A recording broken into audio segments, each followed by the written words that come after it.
Rama agrotech, शेती तुमची, खात्री आमची.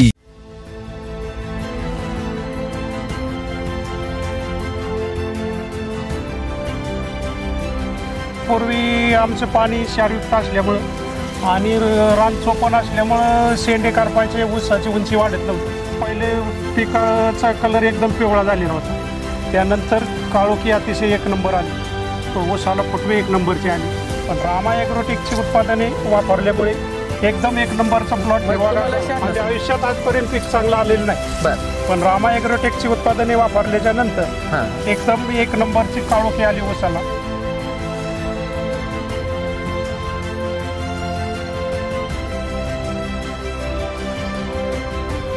नमस्कार. तर आपण छत्रपती निंबाळकर यांच्याच दुसऱ्या प्लॉटवर आलेलो आहे. तर त्यांचा प्लॉट आता ज्या प्लॉटवर आलेलो, या प्लॉटवरची तुमचं ज्या रिझल्टवर आलेल्या प्रतिक्रियेबद्दल तुम्ही शेतकऱ्यांना काय सांगू शकता? म्हणजे शेती तुमची जमीन कशी आहे, त्याला आलेला रिझल्ट कसा आहे, हे आपण शेतकऱ्यांना काय सांगू शकता निंबाळकर साहेब? नमस्कार शेतकरी मित्रांनो, मी या ठिकाणी पाटस या ठिकाणी आहे. हा माझा चोपन्न जमीन आहे माझी. या ठिकाणी पीक आलं तरी त्याचे शेंडे करपायचे. पण रामा ॲग्रोटेकची Rama gold steam grow micronutrient अर्धा लिटरचे प्रत्येकी असे 200 लिटर पाण्यामधून मी एक स्प्रे दिला, फवारणी केली. आणि त्यानंतर नॅनोशक्ती आणि रूट मॅजिक 200 लिटर पाण्यातून पाण्यातून सोडलं. आणि त्यानंतर असा रिझल्ट आला की पहिले पिकाचा कलर एकदम पिवळा झालेला होता.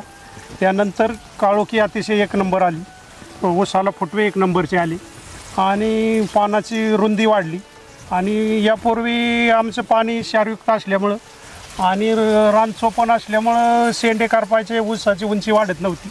पण रामा ॲग्रोटेकची उत्पादने वापरल्यामुळे एकदम एक नंबरचा प्लॉट हिरवागार. शाश्वतीच नव्हती, पहिली शाश्वती नव्हती. या ठिकाणी पीक चांगल्या प्रकारचं येतच नसायचं कधी, म्हणजे आयुष्यात आजपर्यंत पीक चांगलं आलेलं नाही. पण रामा ॲग्रोटेकची उत्पादने वापरल्याच्या नंतर एकदम एक नंबरची काळोखी आली ऊसाला. पानाची साईज वाढली, जाडी वाढली, कोमाची संख्या वाढली.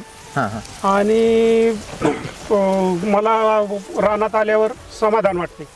त्यामुळे मी माझ्या शेतात फवारणी अधिक पाण्यातून ज्ञानशक्ती आणि ज्ञानसमृद्धी 2 सोडलेले आहेत. बायोसमृद्धी आणि ज्ञानशक्तीचं हे ड्रिंचिंग चालू आहे, बायोसमृद्धीचं आता.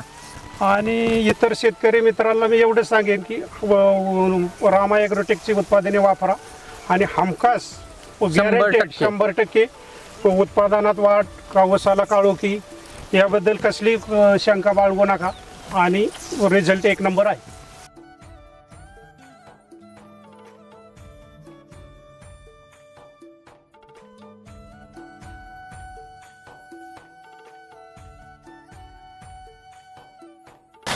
आपण एक पहिला डोस ज्ञानशक्ती सोडलेला आहे.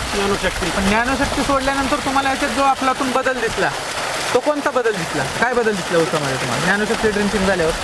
पानाची रुंदी वाढली, ऊसाच्या फुटव्यांची संख्या वाढली आणि ऊसाचा कलर एकदम हिरवागार झाला.